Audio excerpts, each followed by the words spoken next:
All right, so once again, I'm live coming in. Um, Interesting. May not be on long, but just for a little bit. An interesting day. I will say this. The weather has been down. And that's good. The weather's been down. And I like when it's down. You know, sometimes, but not when it's 60 degrees in the summertime and the beginning of August. That is a little peculiar. But it is what it is, right?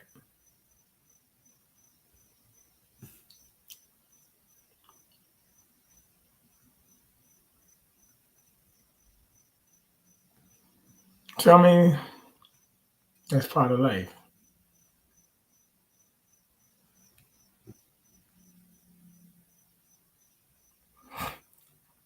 But it's a little different from the heat. But now they're saying wildfires are showing up and all this other stuff are coming. So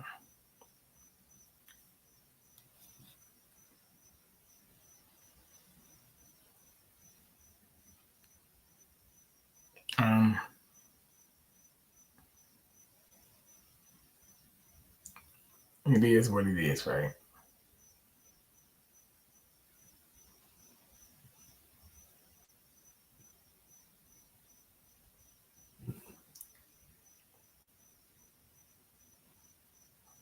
And that's how life goes.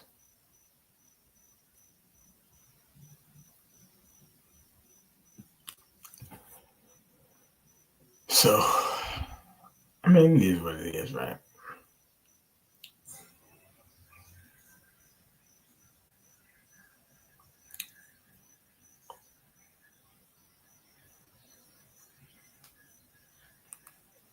Let me cover this shooting right quick. Shooting in downtown LA. 2 people are dead. 6 others are in the hospital.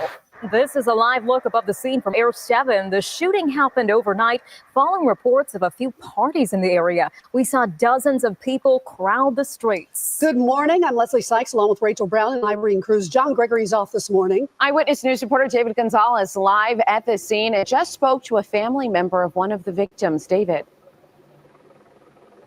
Yes, we did. We just spoke to a man here who has been here as long as we have this morning. He's been talking to police, and he just got confirmation from LAPD that his son, 29-year-old Gregory Deriso, is one of the victims killed in this mass shooting in downtown Los Angeles. The investigation is taking place off into the distance here near 14th Place and Griffith Avenue. This is where authorities say there was several parties taking place in the warehouse district of downtown Los Angeles when shots rang out. And as you can imagine, it was a very chaotic scene.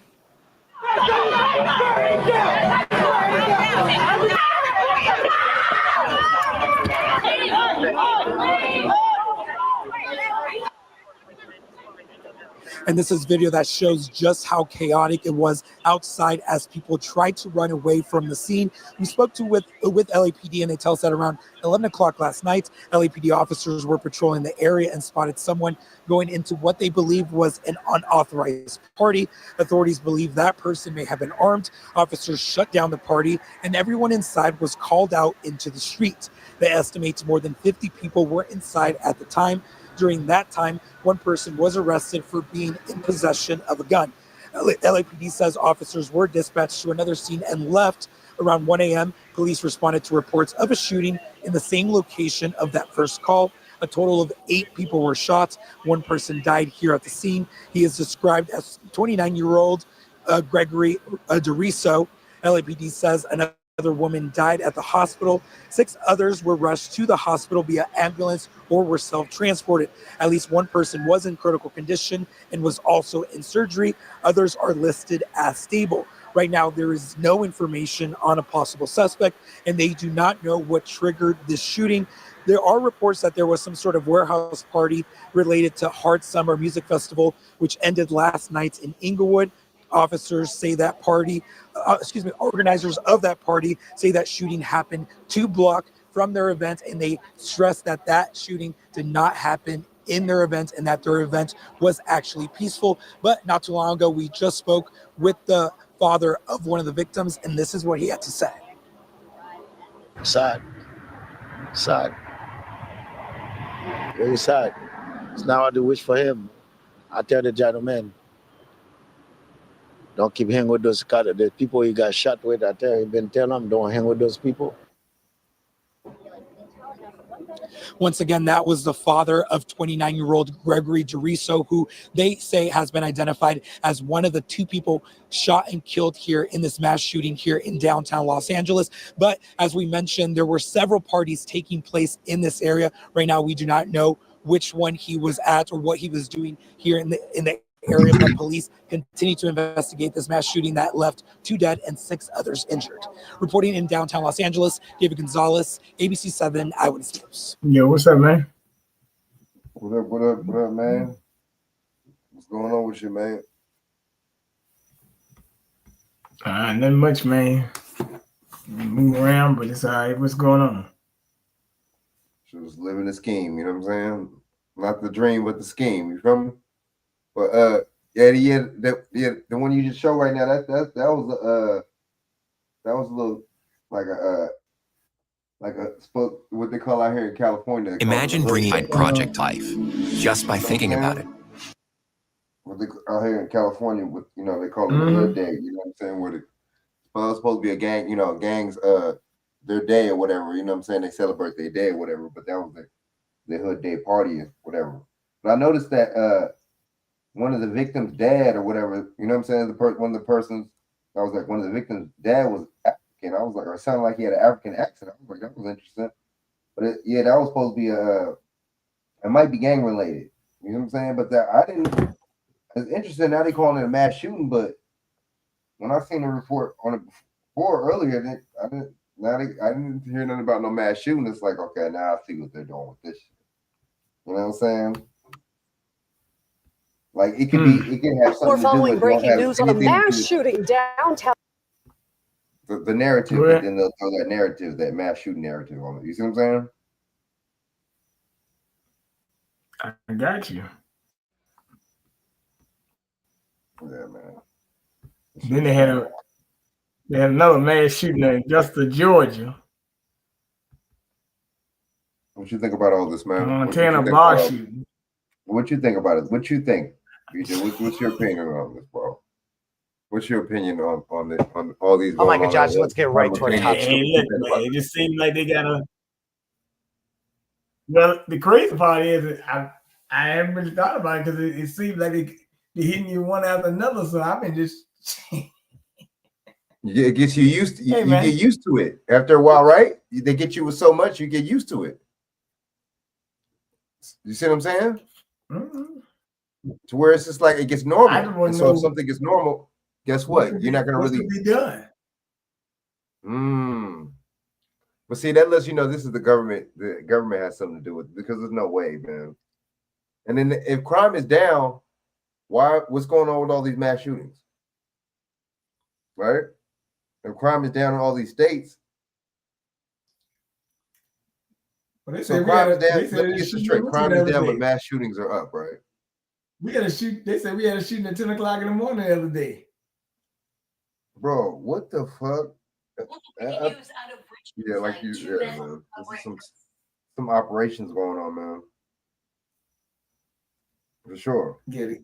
They said the guy tried to break up a fight and shit, and then he got shot.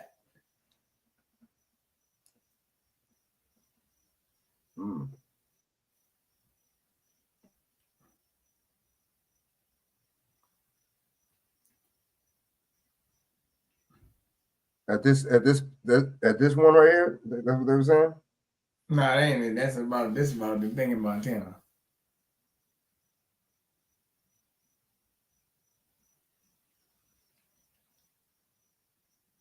Interesting. It's crazy.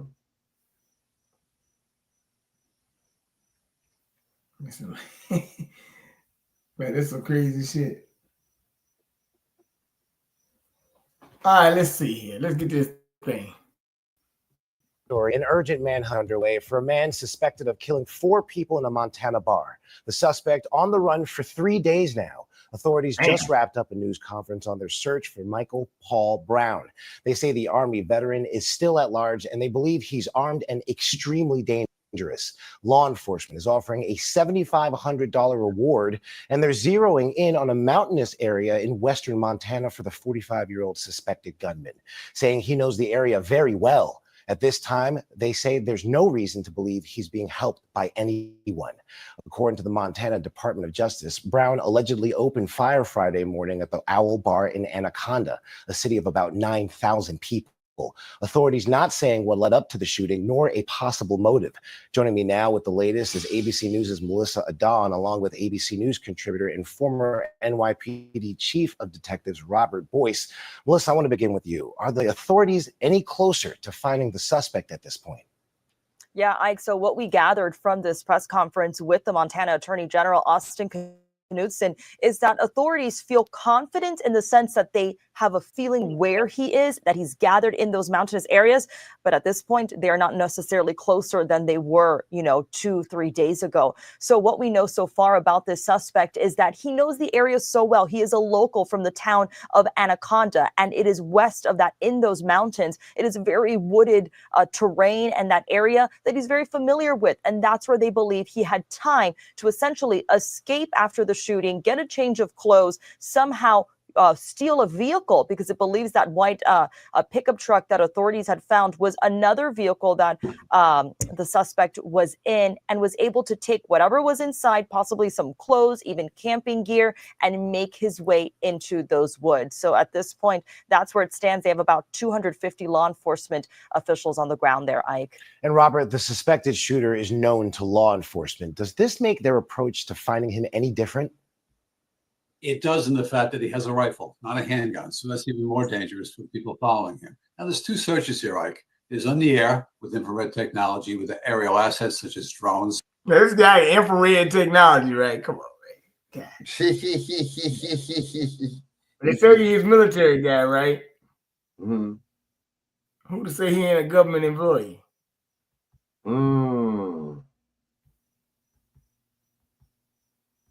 Technically, he is.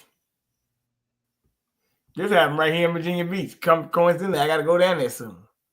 Very much. Also new this midday, Virginia Beach police are investigating 2 separate shootings, which happened a few hours from one another. Police say the first took place on Sunday at midnight on Gulfstream Circle. Officers arrived and found 2 victims on the scene. 2 more victims showed up at a local hospital.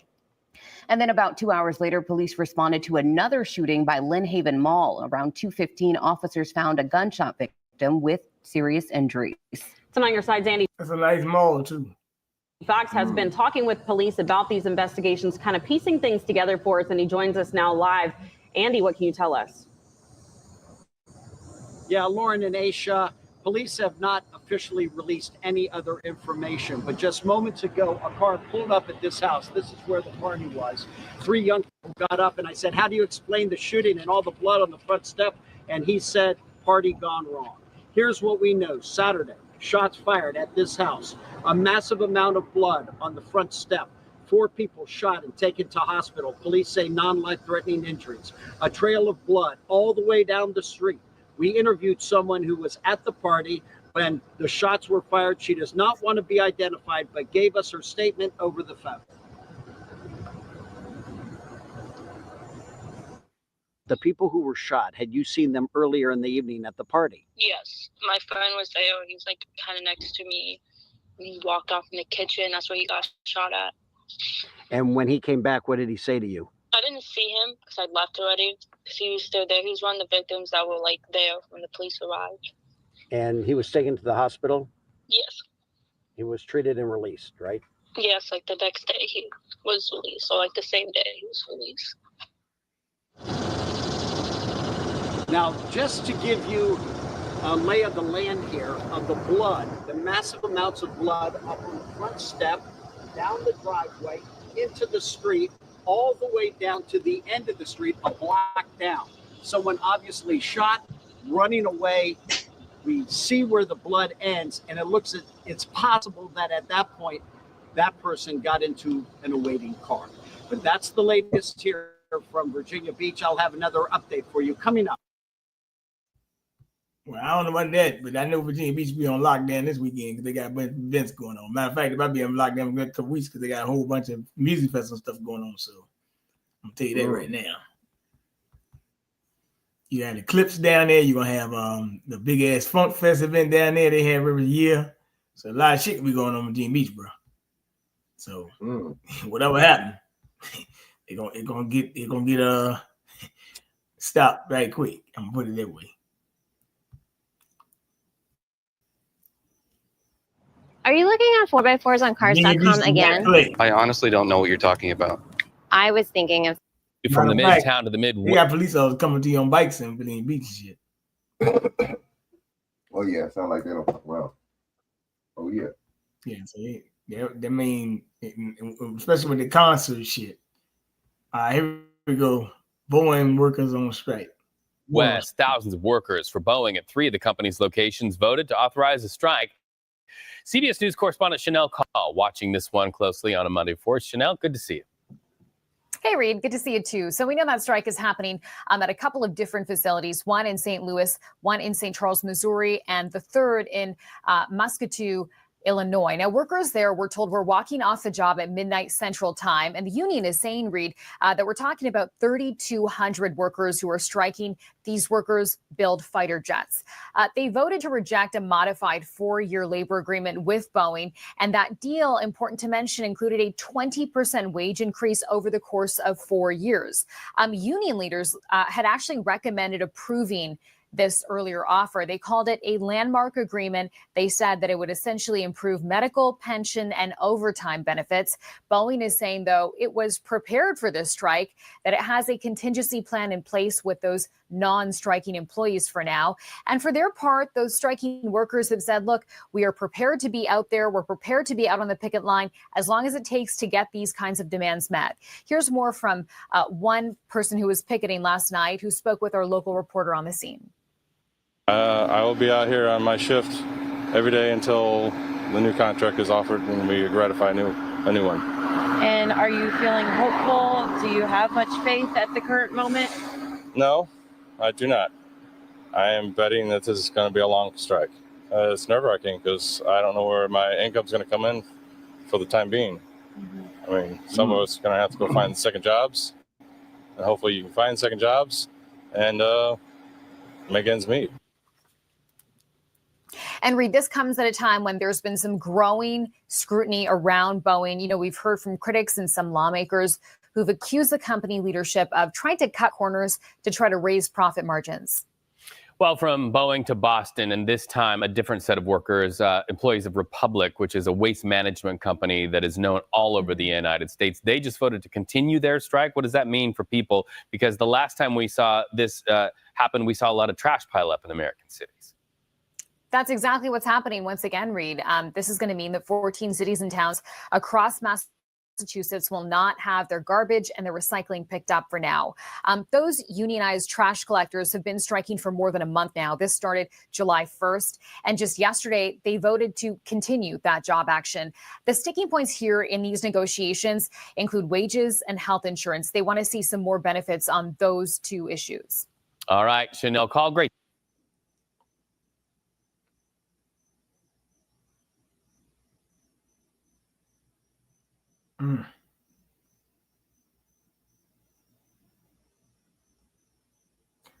Well, that's kind of crazy, man. Great to see you. Hope to see you back. That's some greed, from man. the midtown. Some greedy. You know what I'm saying?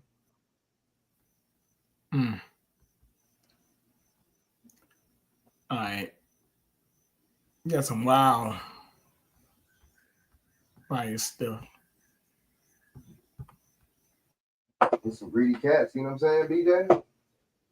Turning now to the west, where wildfires in California and Arizona continue spreading. The so-called mega fire on the north rim of the Grand Canyon has burned more than 120,000 acres.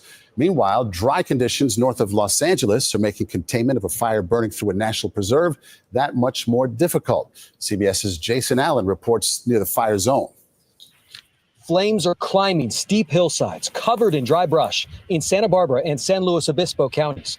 The Gifford fire has scorched more than 65,000 acres since it ignited Friday in the Los Padres National Forest. The winds were just, burning your eyes. We had to get out. Rancher Dan Cobb is helping evacuate cattle as the flames move in. This is the second large fire to hit the area in the last month. We're going to ship them up to the valley and start up next year. This has to be a risk every season. You don't know when it's going to hit. The perfect storm twice. It hit a month ago, and then this one came back through and took everything. These crews are trying to get to the north side of the fire, which is so far away, you can't really even see a defined smoke column to know where it is. But this is as close as they can get, and they're going to have to use these bulldozers to get the rest of the way in.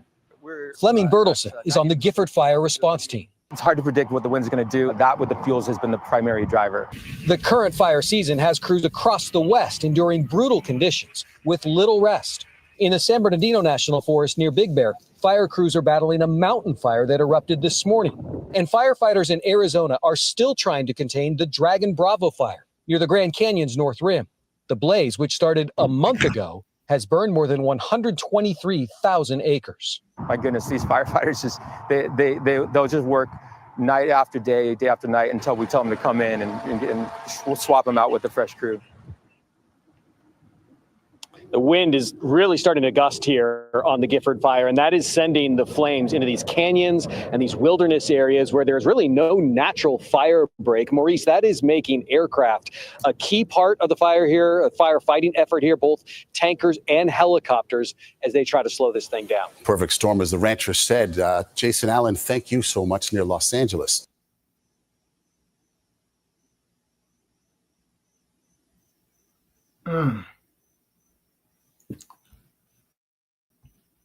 Wow.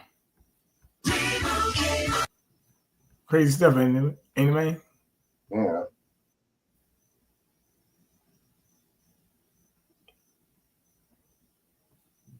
Yeah. So that good to show you right here. According to the National Fire Department Registry, nearly 70% of the fire crews working in departments across the country are made up of volunteers. Far from the urban centers, these dedicated civil servants serve on the front line in keeping smaller communities safe. In tonight's In Depth, Tom Hansen reports that safety net is shrinking due to a growing volunteer shortage. Put it on your face until it clicks. 21-year-old Albert Osterman has trained more than 150 hours to become a firefighter. Tell me what it's like on the job when you have to answer the call for a fire. Yeah, it's like going in completely blind. You can't see anything. I feel like a mole running around a hot maze. But there's a lot of risk. Here in Hastings-on-Hudson, New York, he does the job as a volunteer with a deep sense of purpose. When my father passed away in 2020, and the EMS crew that helped was from this fire department, there was definitely that one moment where I was like, yeah, this is something I definitely want to do. I want to help people the way they helped me. Osterman works at one of nearly 20,000 volunteer firehouses nationwide that save taxpayers an estimated $46.9 billion a year. In New York State, it's $4.7 billion. Were it not for the fire department, those communities would simply fall apart. Steve Hirsch is chair of the National Volunteer Fire Council. We're going to rely on volunteer firefighters forever in this nation. Between 1985 and 2020, the number of volunteers dropped by nearly 20%. At the same time, the number of emergencies they're called to has more than tripled. What's at stake if the numbers of volunteer firefighters keep dropping? There are cases of lack of resources that have led to, unfortunately, more deaths. But lawmakers are fighting to recruit young people through incentives. There is an effort out there to recruit more volunteer firefighters by offering incentives like student loan forgiveness. What do you think about that? I think it's a fantastic idea. As a student and a student that knows a lot of other students that are firefighters, it would be a big de-stressor for a lot of people. Some towns have already converted from volunteer to paid crews. Without more volunteers, towns like Hastings-on-Hudson could face a similar choice. For now, Albert Osterman is still answering the call. If your dad could see what you're doing now, what do you think he would say to you? He was a big fan of serving his country and serving his community. I think he'd be proud of me for it. Call me.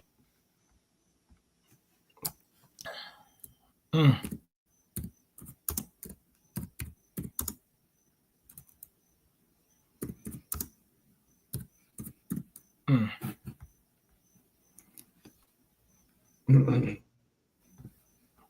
was, man. I mean, see, the thing is, didn't this administration just cut a lot of stuff like that? I mean, am I wrong? Aren't things like this being cut? Yeah, I gotta show you something that's a little interesting. Somebody sent it to a friend of mine and told me about it earlier. So this is wild. The Trump administration just announced that if your city or state refuses to crack down on protesters or groups that boycott Israel, it could lose out on billions in FEMA disaster relief. Let me say that again. Life-saving federal disaster money meant for floods, wildfires, hurricanes, even terrorism response is now being tied to your stance on Israel. Under new DHS rules, over $1.9 billion in FEMA funds will require cities and states to certify they're not boycotting Israeli companies in any way, shape, or form. This applies to 11 major FEMA programs, including the Urban Areas Security Initiative, which helps cities like New York, LA, and Houston prepare for everything from natural disasters to cyber attacks. And here is where this all gets way too dangerous. This isn't about public safety anymore. It's now about politics. Because let's be honest, withholding disaster aid over foreign policy compliance, that's not governance, that's ideological control. What happens if a city like Oakland or Chicago supports a local organization that boycotts Israeli products or simply refuses to sign the pledge? Do they just lose emergency funding as well? This isn't a hypothetical. The ACLU already warned that these kinds of loyalty tests violate the First Amendment, and legal scholars are already calling it a dangerous politicization of public safety. Public safety, and keep in mind that over 30 states already have anti-BDS laws on the books, so this new FEMA rule isn't just redundant. It's symbolic. It's a warning. Fall in line politically or your people will suffer. So let's call it what it is. The Trump administration is saying that disaster relief, which your tax dollars already paid for, will be handed out only if your government pledges support to a foreign country. What happened to America first? Because this feels a lot like Israel first. And the precedent that this is going to set is extremely chilling. If they can withhold emergency funds over Israel today, what stops them from doing it over your protest tomorrow or any other reason following this? It shouldn't matter where you stand politically. FEMA is supposed to be nonpartisan. It's supposed to save lives, not be used as a political weapons. Should Americans really be left to drown, burn, or suffer because their mayor wouldn't sign a loyalty pledge? So this is damn. Yeah, kind of crazy, isn't it, brother? Damn. Wow. Well, no, it's not. No, it's not crazy. It's not. It's not because I had already told you this was gonna happen, so it's not crazy. It actually takes right on. Because he already been doing stuff like that. Withholding money and funds, because. Like he was doing to them schools and stuff like that for them protesting and all this BS. Like, wow, bro. Yeah, this is that. Same old phone? Nah. Upgrade to the new Galaxy Z Fold 7. Yeah, this shit is crazy, man. This whole government is crazy. Standing by Israel like that. You see what I'm saying? I'm Matt Gelka in Washington. Israeli hostages being held by Hamas are in barely livable conditions, according to new videos released by the terror group. Horror in Israel and around the world after the release of undated videos by Hamas and the Palestinian Islamic Jihad militant group.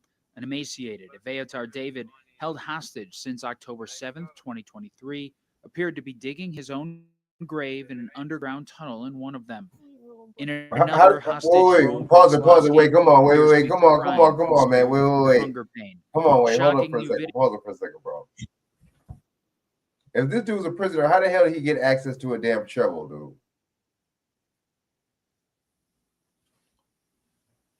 You see what I'm saying? Mm-hmm. How you get access to a damn shovel, bro?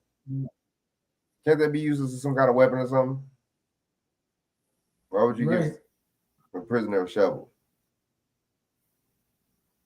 I don't know. I just think this is oh man. I already see what they're doing, bro. With this Israel campaign, they revving this up, man, 10 times, bro. Now that you know what I'm saying, what's the name is in office, man? They look how they acting, dude. It don't matter, Democrat or Republican, man. Man, wow.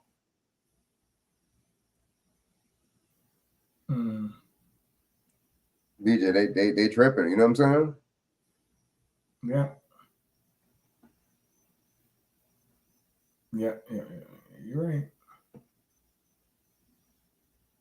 What you think, BJ? They revving it up 10 times or what? 10 and 100, man. Well, I mean, like I said, man, I'm not happy. I'm not mad. I mean, look, I already said this, so it's kind of like what I said was gonna happen a year ago. I mean, it is what it is, brother. I mean, you know, I already told you what time it was, so I can't be mad. I can't be happy. I just gotta let it be what it is, bro. Unfortunately, a lot of people are gonna be affected by this in some way, one way or another. If you take a side on the issue, you will be. I'll put it. Videos led to demonstrations demanding the release of the remaining Israeli hostages. Hamas is using Aviatar in one of the most horrific and calculated campaigns of cruelty imaginable. Both men are believed to be among 20 hostages still alive, with another 30 in Hamas captivity, presumed dead. U.S. Middle East envoy Steve Witkoff met with hostage families over the weekend, telling grieving loved ones that President Trump is changing strategy with Hamas negotiations, according to Israeli Channel 12 television. Everybody ought to come home at once. No piecemeal deals. That doesn't work. Ceasefire talks between Israel and Hamas have been stalled since last month. Hamas will reportedly allow Red Cross aid for the hostages if Israel permanently opens humanitarian corridors for Gazan citizens and stops airstrikes during aid distribution. Multiple aid groups have warned of a famine playing out for Gazans. Gaza's health ministry says more than 90 children have starved to death. Hamas is diabolical. They're a terrorist organization. They're horrible, but they're not the same as the Gazan population or the Palestinian people. Israel has denied there's an aid shortage in Gaza. You have issues with distribution.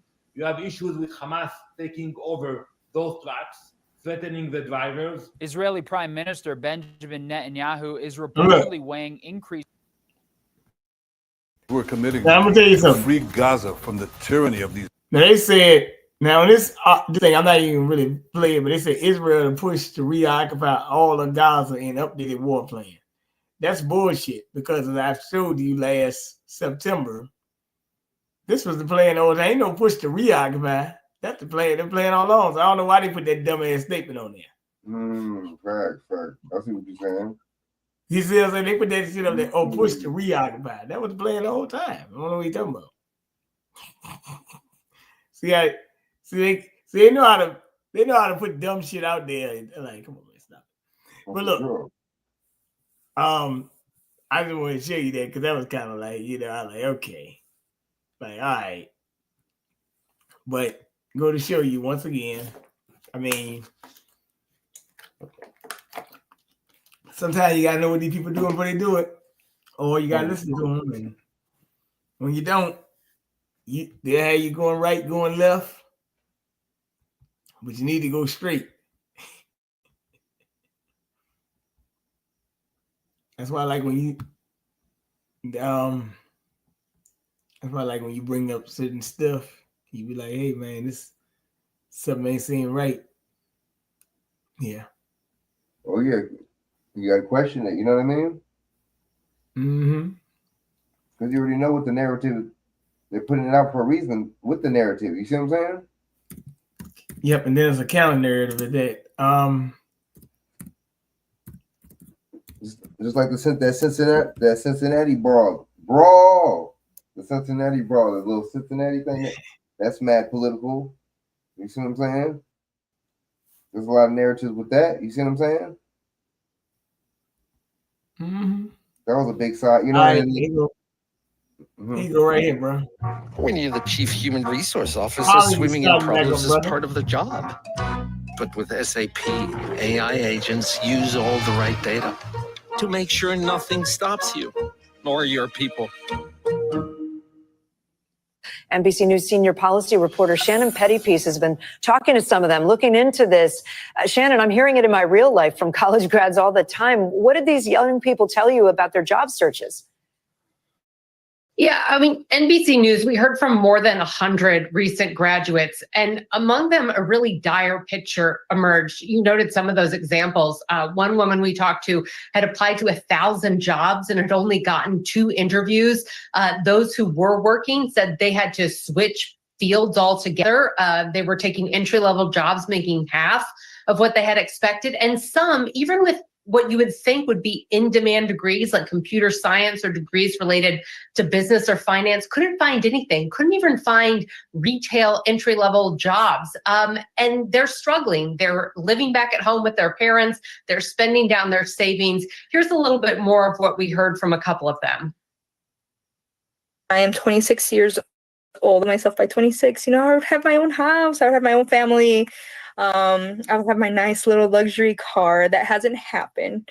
And at first, I did kind of beat myself up for it, but you know what? It's like the world's changing.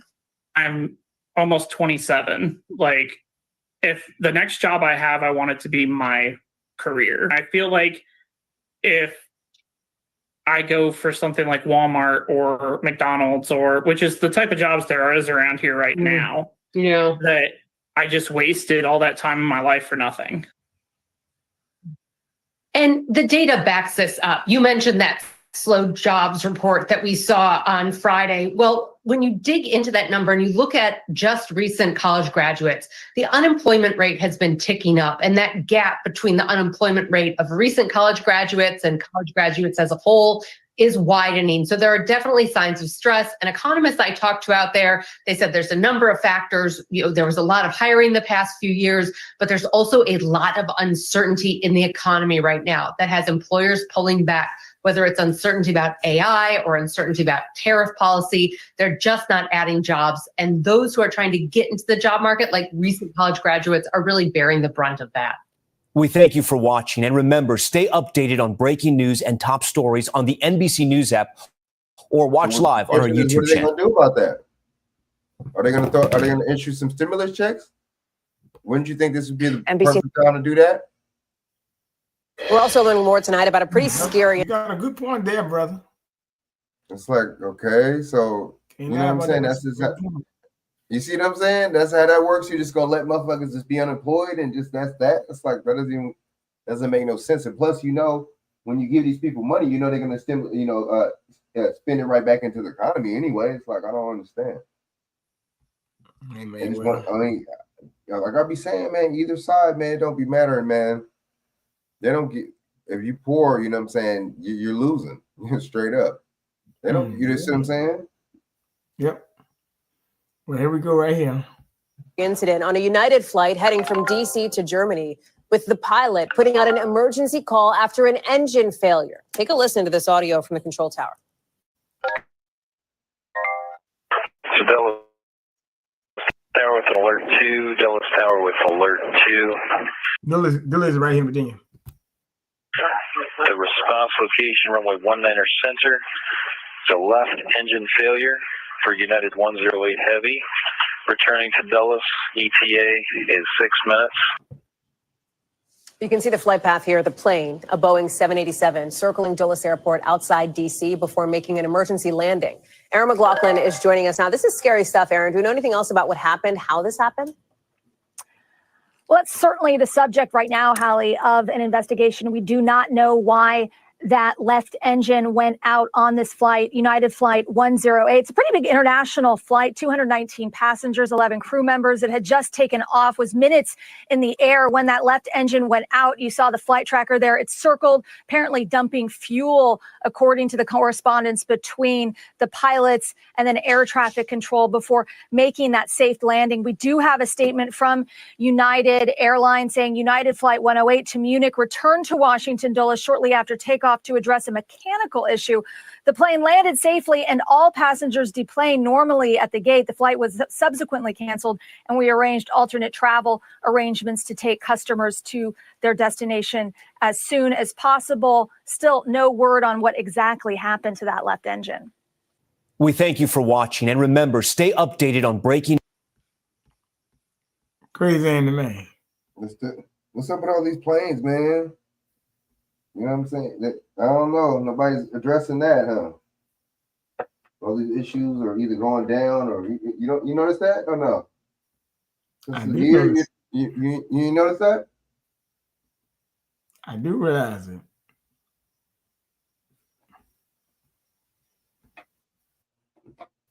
So I mean, right, BJ, man.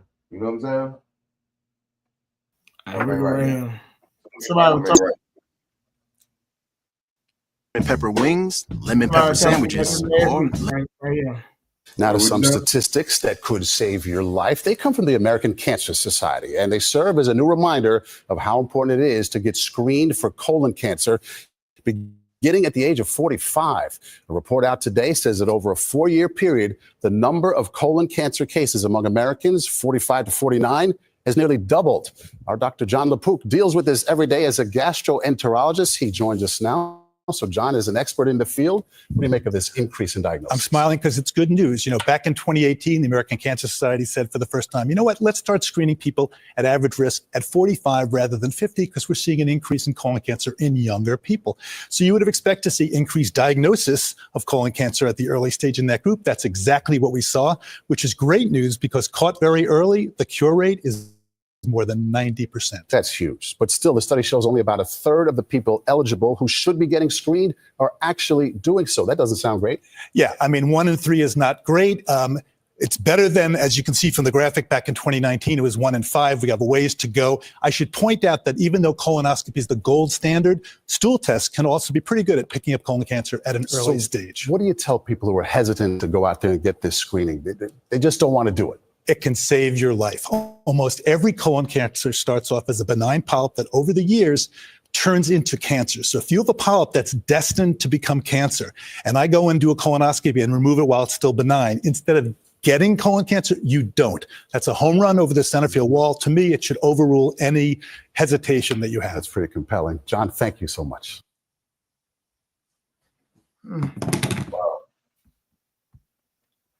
The number of colon cancer cases in U.S. published in the Journal of the American has sharply increased. Let me say something about that. So this happened last week with me. The guy was talking to me and stuff, and we were talking about the colon cancer and all that other stuff, right? So, it's like, we sitting there talking about it. He was talking about, no, lady. She was like, she like, I see you drinking all this. She like that this detox stuff and all that. She like, I'm not trying to get a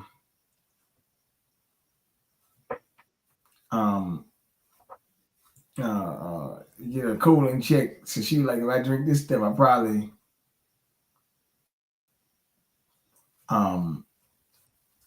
probably be good.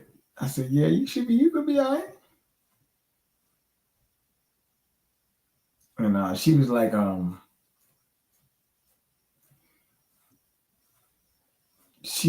not gonna, I should take that stuff that you're doing, but I'm not sure. She was like, if me even having a colonoscopy, she like, I'm not trying to have it. I said, yeah. So then you go look at the rates of colon cancer. Now they trying to tell everybody to get in line to have one. So it's interesting.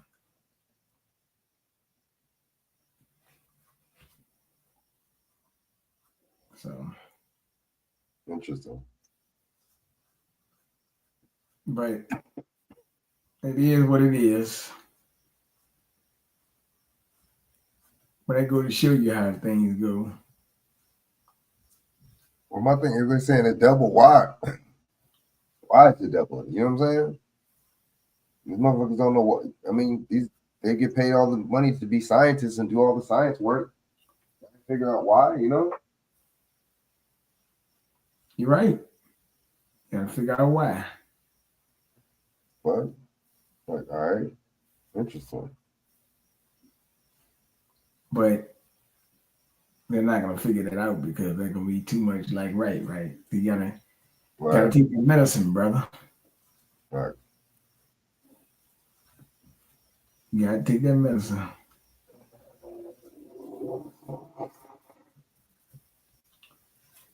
I mean, look, if they want you to take all that medicine, you gotta take all that medicine. Hey, what's up?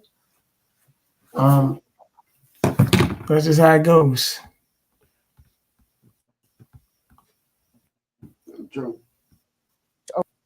Over the last decade. And that's according to a study published in the Journal of the American Medical Association on Monday. And it found that for every 100,000 Americans, more than 9 were diagnosed with early stage colorectal cancer in 2019. That figure increased to 17.5 diagnoses per 100,000 in 2022.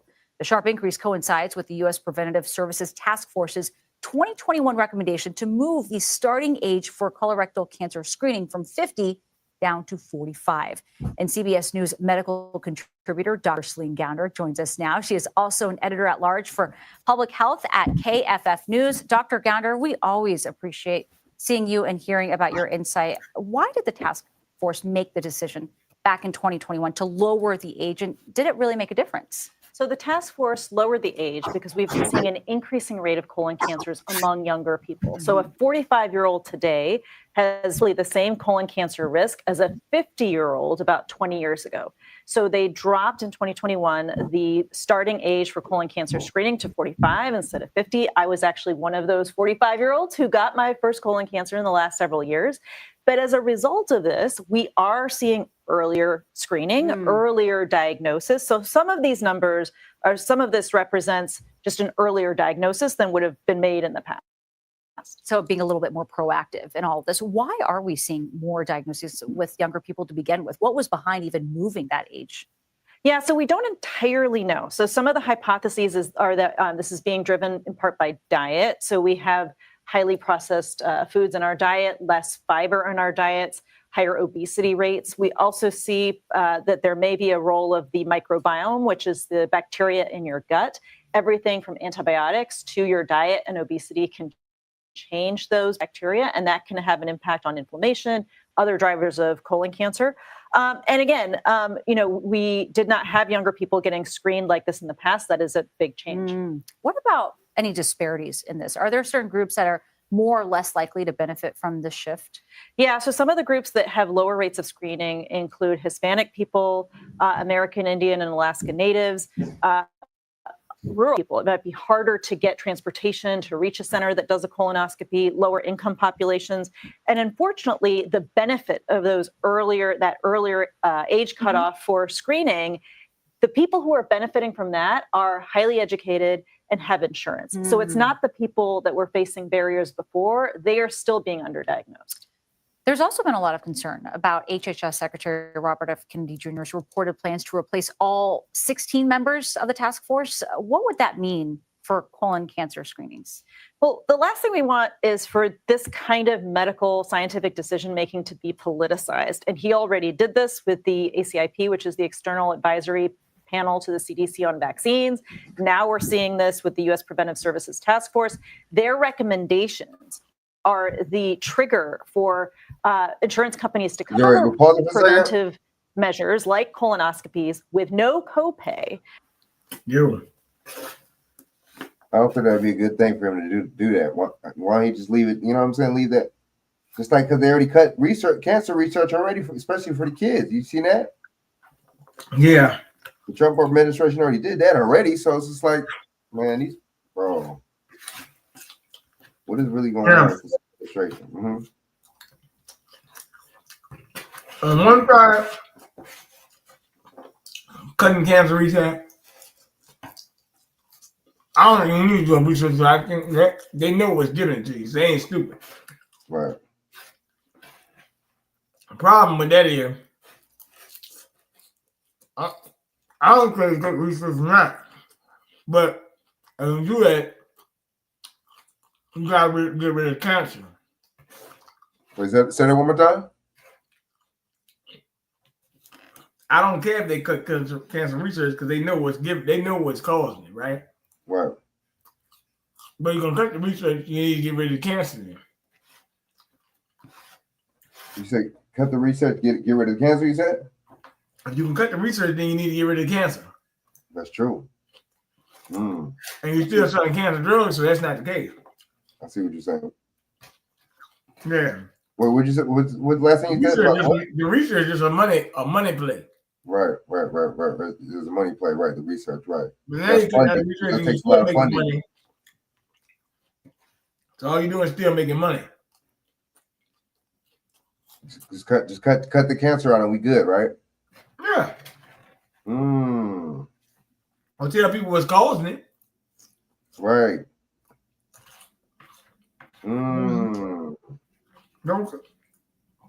Don't push more drug. I know how many years they've been doing cancer research for already. Like, come on, man. A long time. That is a money play, though. That's true. Yeah, money play. So, all right. So they can do experiments like this. Right now, doctors are marveling at what's being called the world's oldest baby.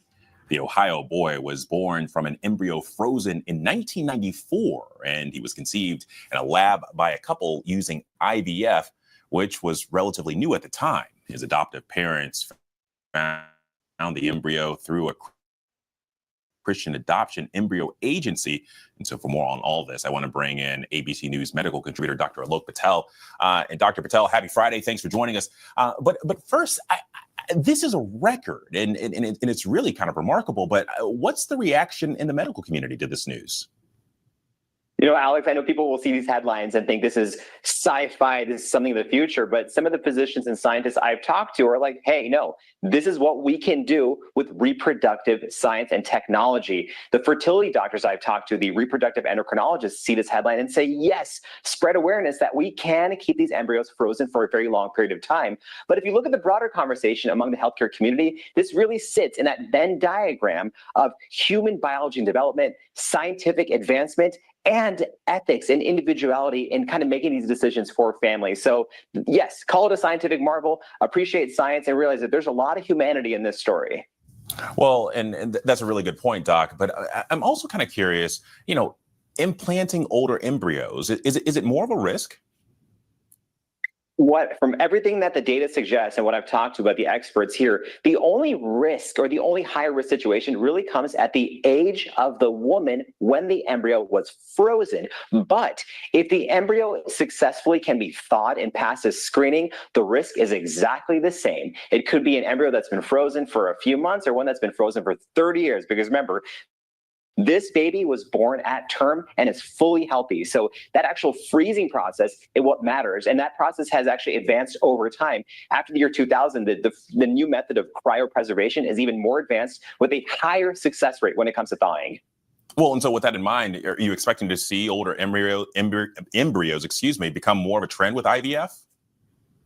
You know, in general, we are seeing higher rates of ART, that's assisted reproductive technology, and IVF is one of them. So there is an unknown question about what is going to happen with these potential millions of frozen embryos across the world. But Alex, we see that CDC birth rates are going down. The request for IVF is actually going up. About 2 to 3% of US births are born from ART, and that's higher in some states. And it's unfortunately lower in other states as well, where people may want to seek this technology, but may not be able to because of access, healthcare policy in that state, or insurance coverage. Well, and lastly, I mean, obviously something like this grabs headlines and it's fun to talk about, but are there ethical questions here? That's exactly right. So there are ethical questions, and these are questions that we should be asking and making sure that people are on the same page with, because it affects state-by-state policy. One of the biggest questions is, what is the future of frozen embryos that may not be put up for adoption? What is the ethical consideration when it comes to research, and who actually owns, I may say that, when it comes to embryos? So we have to have these conversations while we're talking about advancements in science and celebrating new births. All good points. Crazy stuff, ain't it, bro? Wow.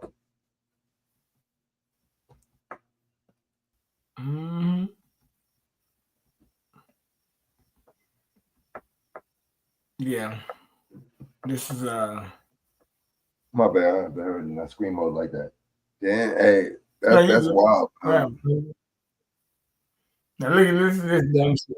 New surveillance video from a California home outside Los Angeles shows 3 masked men fleeing with duffel bags full of stolen goods. Neighbors say their yard was used in this latest heist. This is where they jumped through. NBC LA obtained exclusive video inside the home of yet another brash break-in. The homeowner not wanting to appear on camera, but showing his ransacked house. I don't open the door for nobody no more. The businessman says the thieves took jewelry, valuables, and nearly $100,000 of cash he had in a safe.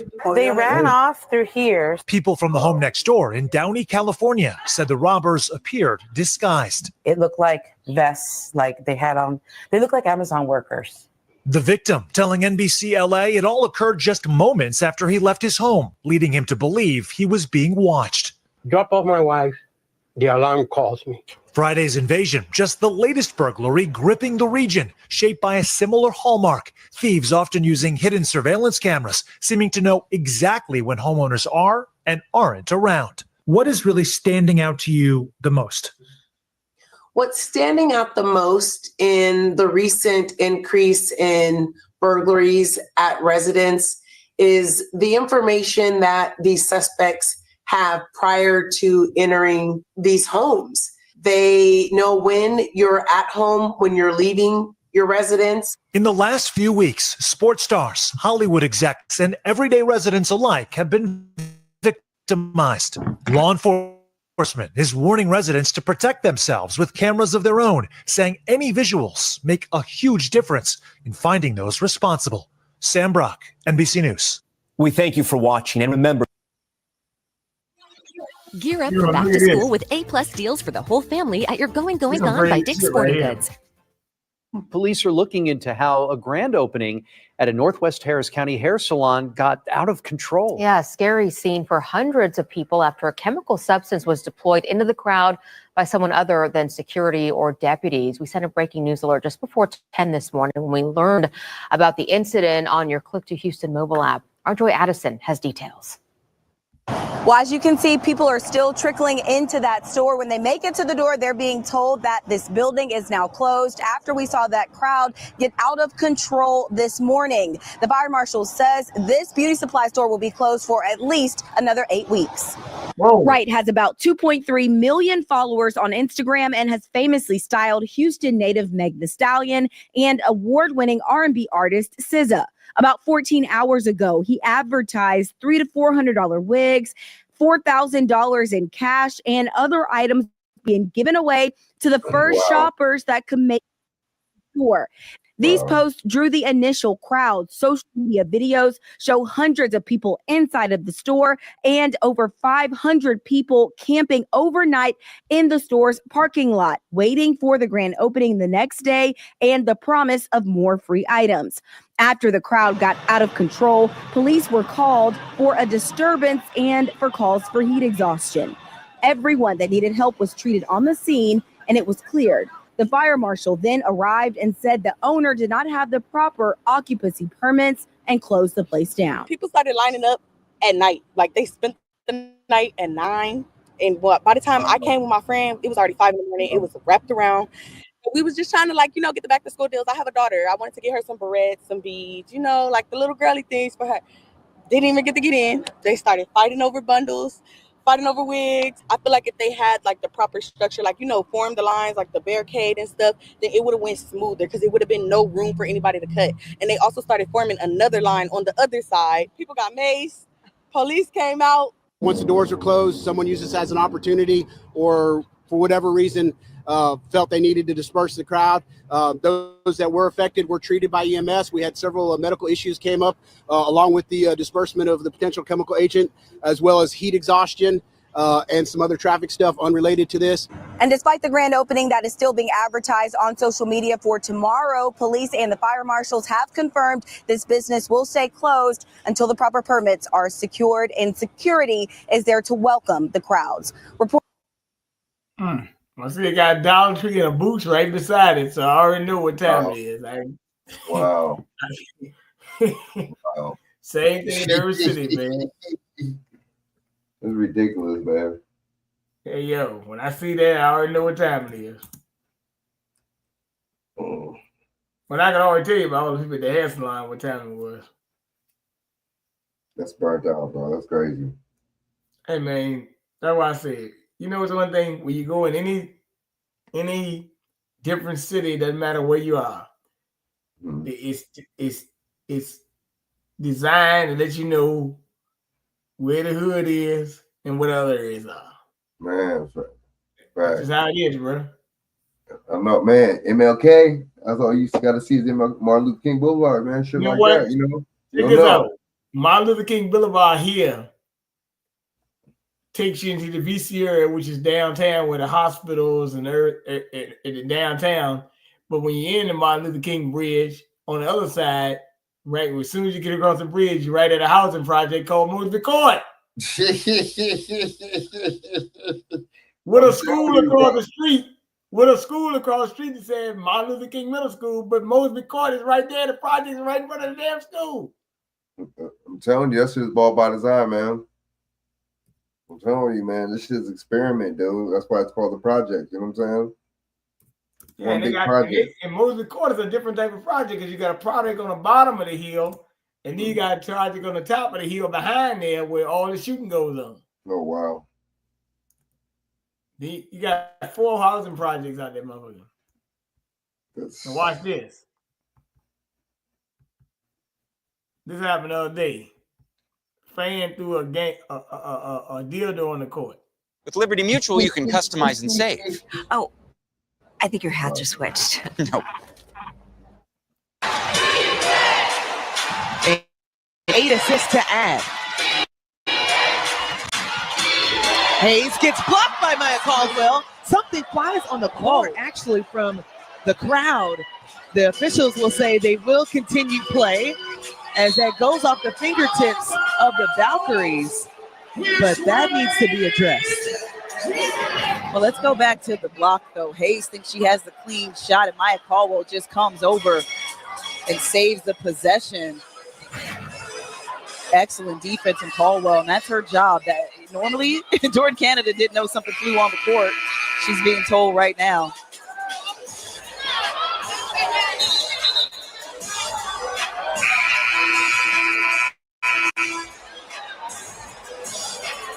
That is a first. And the object is still down on the floor on the opposite side of the court. There was something green that was launched. Please be advised that anybody engaging in any disruptive behavior, such as fighting, throwing objects, attempting to enter the court or play or using improper language or gestures are subject to ejection and arrest. So for the Valkyries to actually play through that, I was shocked that wasn't picked up earlier, but they played through it. And you can see the object, the block right there, and the object comes, that green thing bounces, and it goes to the sideline. We're not exactly we're not sure where it came from, but to my knowledge, it's still underneath the seat. I'm looking right. So that was a neon green dildo somebody threw on the court. That's what happened. So they said they couldn't find them. They couldn't find them the whole couple of days. Now I say, I knew y'all got cameras in the game. Then all of a sudden they said they found the guy charged him with indecent exposed in public indecency or some shit like that. Wow. I like, well, it's an object. I get it, but I mean, me and my boy told me, I kind of laughed it off. He was like, damn, he like, so a stud don't want a dildo now? So it's kind of crazy, you know. But it is what it is. It's wild shit. But that's how it went down. But yeah, so they're gonna charge somebody for it. But you know, it is what it is, bro. But kind of crazy. Let me play this last one right here. This is for your homeboys, man. Tell them get off. Don't keep doing it. He's in the alley. When it comes to video games, oh my God! Older Americans are showing they can hold their own with the kids. I got him. 60-year-old Michelle Statham is a grandmother of 2 and also happens to have more than 3 million followers across platforms who tune in each day to watch her play the military combat game Call of Duty. I see you. Online, she's Tactical Grandma. What is it that you love about video games? I'm a competitive person. I grew up playing competitive soccer. So to me, when I play games like Call of Duty, I still get that competitive feel that I can't do physically anymore. She's not alone. Nearly half of all baby boomers are getting in on the action, with mental stimulation as the top reason this generation says they've taken up the activity. Doctors say gaming for older Americans has benefits, allowing them to use the brain, stay engaged, and maintain cognition. It helps your brain kind of keep firing those things that maybe you did when you worked. And if you're retired now, you may not be using those. And just if you play with people online, it's a fun way to connect with people as well. Research shows puzzles, skill and chance, and arcade video games are the most popular with older players. Do you feel that more and more older Americans are gaming? I know that they are. And there's a lot of older females now that say that they started playing Call of Duty because they saw me play. And they're doing it their way. I'll say, bless your heart. You know, you tried so hard. You just got beat by a grandma. Bless your heart. For today, Savannah Sellers, NBC News, New York. So to be clear, it wasn't like she was playing Tetris Or Mario Kart. For Mario Kart, Yeah, like a nice yeah. little driving game No, we're or talking Call of something. Duty. She doesn't mess around. What's Don't coming mess up with next? in Tactical Pop Star? Grandma. Hey, thanks for watching. And don't forget, you can catch the Today Show every. So that's this very interesting. Oh yeah, let me play this one thing. Forgot about this one thing. Are you tired of uncomfortable bras that dig, poke, and just don't fit right? We deserve better. Are you tired of uncomfortable bras that dig, poke, and just don't fit right? We deserve better. Happened overnight across the Northeast, a rare earthquake rattling New York City and parts of New Jersey. Yep, I said an earthquake. Wild, right? Well, the shaking freezing millions of people in their tracks asking, wait a minute, what just happened here? The good news is no reports of damage, no reports of injuries. News Nation's Marcus Espinoza is here with us now. What are we learning? What are scientists telling us? I didn't hear it. I didn't feel it. I think that's the question of the morning, right? At the bodega, you go to get your drink and, you know, your bagel or whatever. Did you feel the earthquake, right? We've been taking polls with that here. Alicia said she felt it. I didn't feel it, so we'll see here. But a jolt in the night shook parts of New Jersey and New York City. A 3.0 magnitude earthquake struck just after 10:18 Saturday night, sending a quick jolt that some people in the region definitely felt. It wasn't strong enough to cause damage, but strong enough to spark confusion and definitely this conversation we're having right now. Reports came in from Brooklyn, Westchester, even parts of Connecticut. And while small earthquakes do happen in the Northeast, they're rarely felt. This one was and is, as you might expect, took people by surprise, and they also reacted on social media. Bro, I'm literally sitting on my couch, my whole apartment starts vibrating. I live in New Jersey. I'm starting to feel like I live in Los Angeles. We're having an earthquake once or twice a year. I text my fiance, I'm like, there was definitely just an earthquake. Sure enough, I check X, aka Twitter, and there's an earthquake here in Northern Jersey. Insane.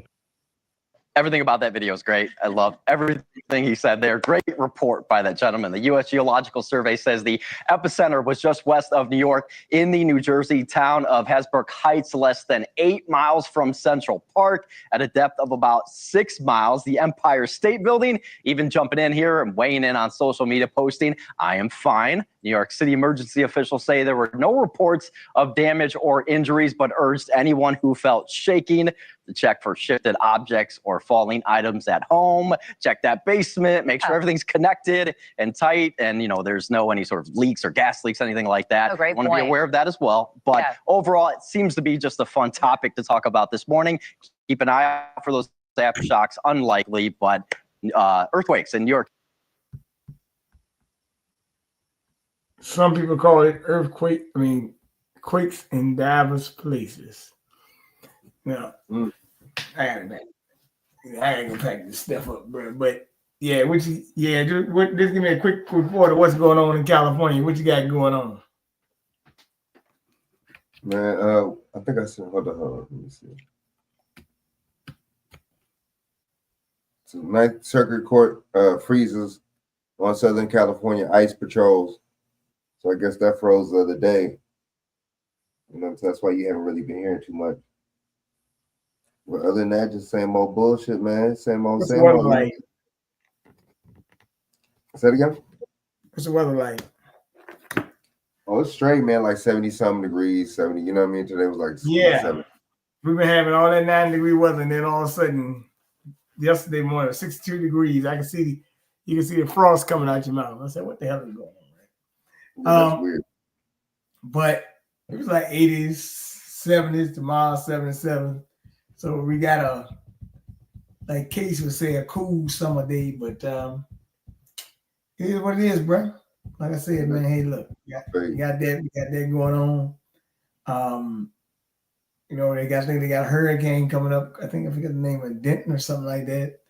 But like I said, people just careful, relax, man. Hey, look, hey Frank, just keep doing, keep sending the good stuff. Somebody they're hearing you, and sometimes people not, but it's okay. Because we gotta we gotta figure. Like I said, this thing is getting very interesting. Now, I want to say something. I did read a report that they're talking about reversing that thing with Israel, but it's saying that they put it out there too. So, also want to say people have been saying they've been getting suspended over their Instagram accounts at long periods of time, and they say they've been getting blocked out by AI. So obviously AI could be suspending you. So, interesting. So just pay attention to that. Pay attention to that. Tomorrow I gotta do event, National Night Out. Have some more time over after the weekend. Last day of summer camp is Friday. And stuff like that. But yeah, so summer camp is coming to a close. School is about to open back up, and other things. So hey, people, what do you got going on? Hey, look, because guess what, Frank? It's getting close to school time, which means it's gonna be what's gonna be happening, Frank? It's school time, which means we're gonna have a school shooting one of these days. I'm already telling you, it's coming. Get ready, it's coming. Oh man, you already know it's coming, bro. Hey, look, it's August 4th, 2025, right? When they have a school shooting, make sure you call my phone first. You know, the psyops is they're gonna keep on psyoping, man. You know what I'm saying? They're gonna have one. I don't know when it's gonna happen, but I guarantee they're gonna have one or some instant. And there might even be a school shooting, might be a bar or something. Matter of fact, it's been happening already. Shit.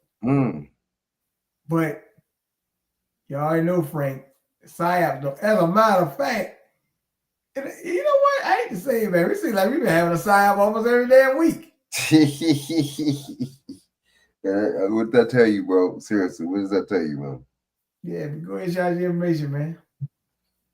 All right, man. And let me play something real quick if I can, man. Just another little on that Cincinnati thing real quick. I just wanted to play a little. Go ahead, play it. Hold up. Let me see. Do I already got it? All right, hold up. So you're gonna have to. Where's that? You're gonna have to share your screen on this one. All right, hold on. Where's that?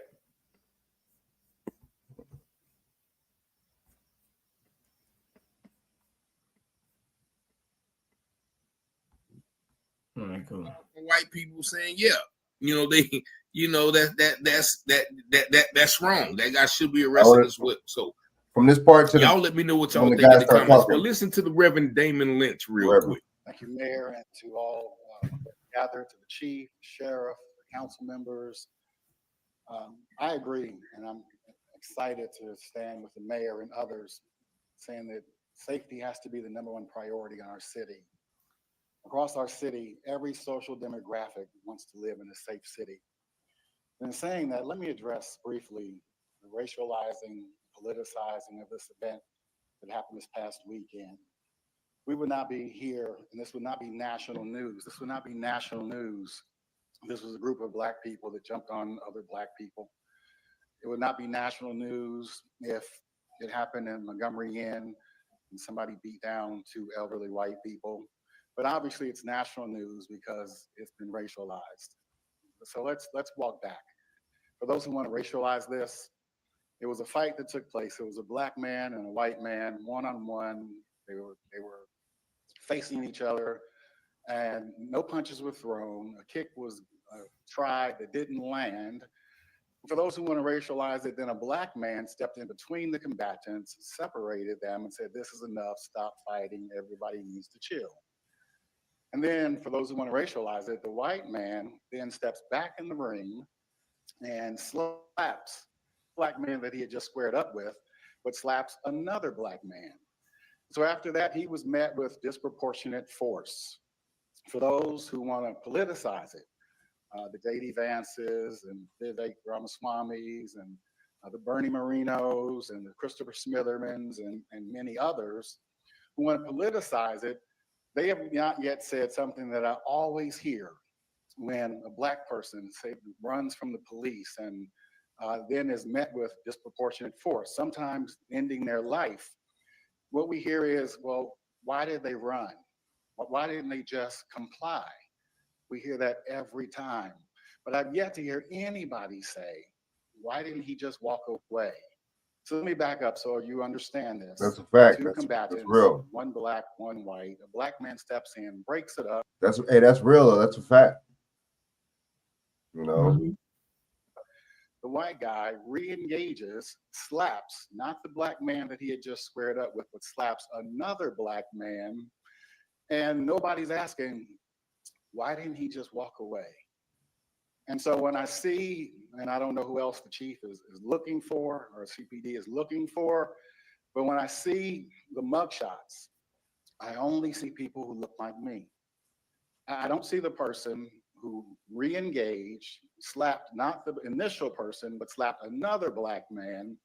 So I don't see the slapper's mugshot.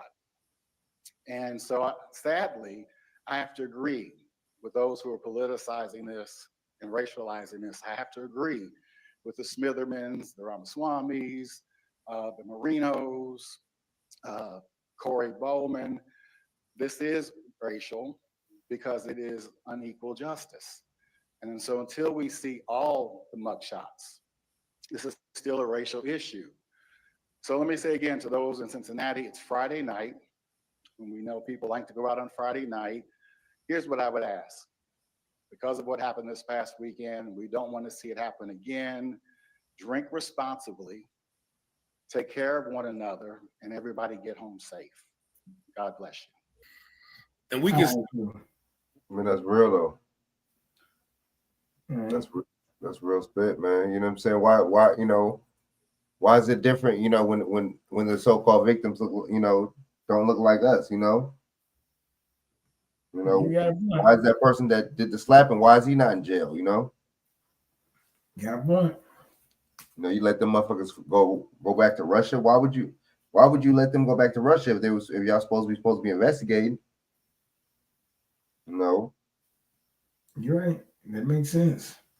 Yeah, that's some bullshit, man. But yeah, man. So so we you know, a lot of this stuff is just psyops, man, you know, and they're just showing us basically the one-sidedness and the hypocrisy of law. And they're just basically, you know, by doing this, just showing us that law is gonna be on their side for, you know, once again.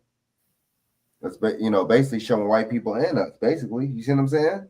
That's all it is. But yeah, y'all can hit me up at XX Frank Nitty XX on YouTube, and then also yeah, man, my StreamYard, man, is tripping. I don't know, man. I might go to Restream or something. I don't know. I gotta see what's up with my whole thing, my channel, man. But yeah, man. Well, take time. I want to be because I gotta tell you some wild shit tomorrow. You know what I'm saying, man? It kind of wild. But they ain't come back to me about it yet. But I'll tell you about this one. I had an interesting day today. I called it the price of being good. So, but I'll tell you when it come up tomorrow. They don't mention it no more. I won't mention it, but it's a very interesting situation. But I probably have to back out this one. But take your time, man. Have a good night. And when I tell you, you're going to laugh your ass up. All right, salute, man. Yeah, I got you.